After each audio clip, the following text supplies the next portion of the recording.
sekitar jam 10 ingat saya, sampai sekitar jam 1 ada proses dilakukan visum repertum.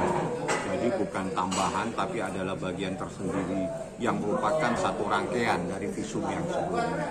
Nah, dalam visum tersebut dilakukan oleh ahlinya dan di satu tempat yang mempunyai alat yang cukup canggih sehingga dia bisa mendeteksi hal-hal yang mungkin pada alat-alat yang lainnya mungkin tidak bisa terdeteksi. Dokternya siapa saya tidak tahu namanya. Yang jelas dilakukan lebih dari 4 sama 6. Seingat saya 6. Jadi ada ahlinya, ahli di bidang masing-masing. Tapi mereka merupakan satu rangkaian. Jadi kalau yang sekarang itu adalah bagian yang tidak terpisahkan dari visum sebelumnya. Tapi proses yang dilakukan pemeriksaan itu berbeda. Ya, jadi tidak ada tambahan. Kalau tambahan itu adalah sesuatu yang sudah ada ditambahin. Tapi ini adalah sebuah hal yang berbeda tapi menjadi satu rangkaian. Nah, hasilnya luar biasa sekali. Alangkah baiknya bertanya langsung kepada penyidik karena itu visum et repertum. Yang punya hak adalah penyidik. Saya berkewajiban mendampingi Loli karena Loli anak di bawah umur. Haknya Nikita. Tapi karena Nikita menyerahkan kepada saya datang, saya didampingi oleh pamannya Laura yang nama Edwin. Seperti itu. Yang menjadi pembeda antara visum pertama dengan visum hari ini? Penyidik. Karena itu sudah masuk dalam proses pemeriksaan.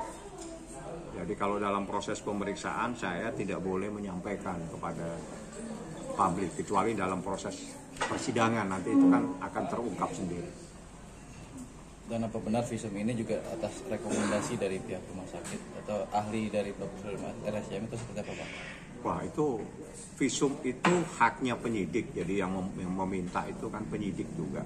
Tapi kalau misalnya itu adalah bagian dari teknis keahlian, saya tidak masuk ke sana karena bidang saya bukan ahli di bidang untuk melakukan visum.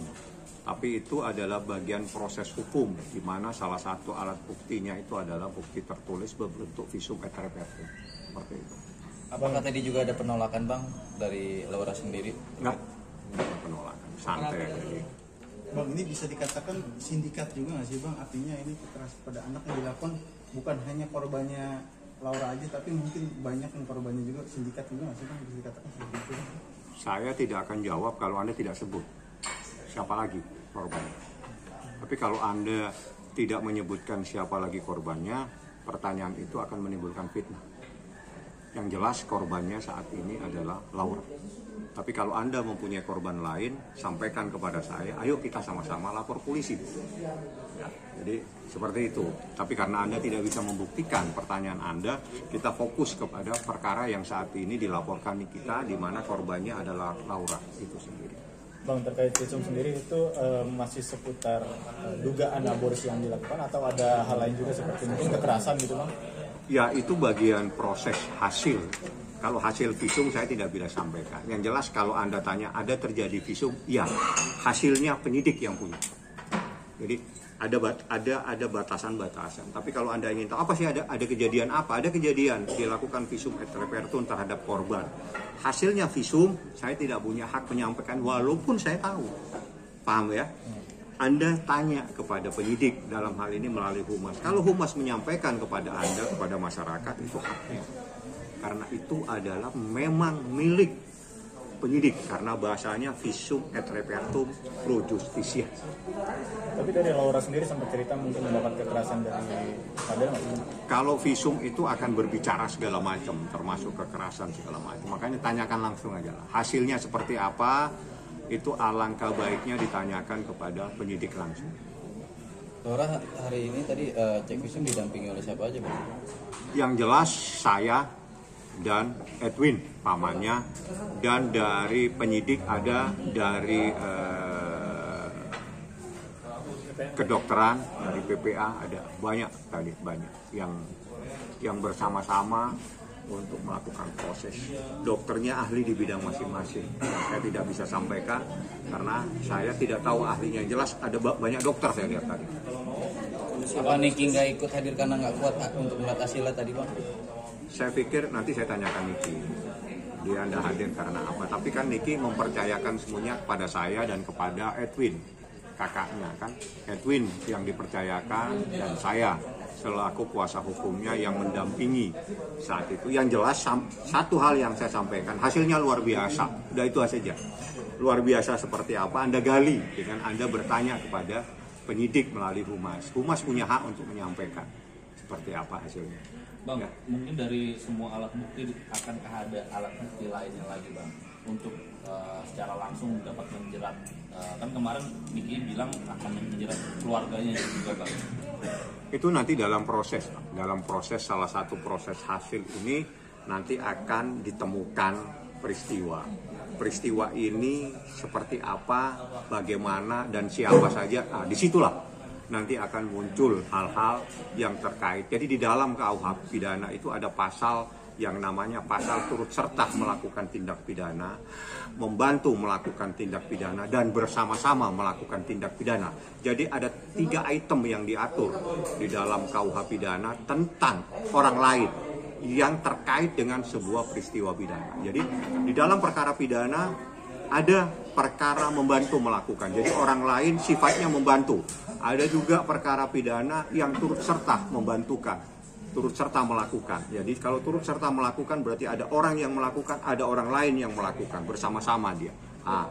Jadi seperti itu. Dari alat bukti yang Abang pegang selama ini ke Polres Jakarta Selatan, apakah bukti-bukti tersebut juga, kan Abang pengacaranya nih Bang, bukti-bukti tersebut juga tuh menjerat juga gak sih keluarganya? Dari seluruh bukti-bukti yang Abang bawa selama ini ke Polres Selatan? Tanya penyidik.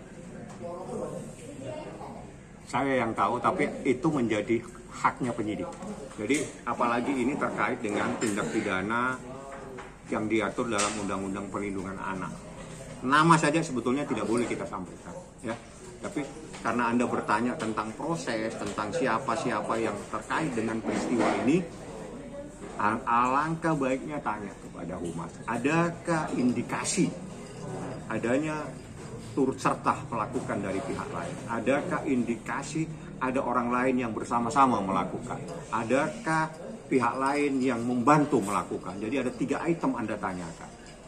Ya, biar mereka yang jawab, walaupun saya bisa jawab.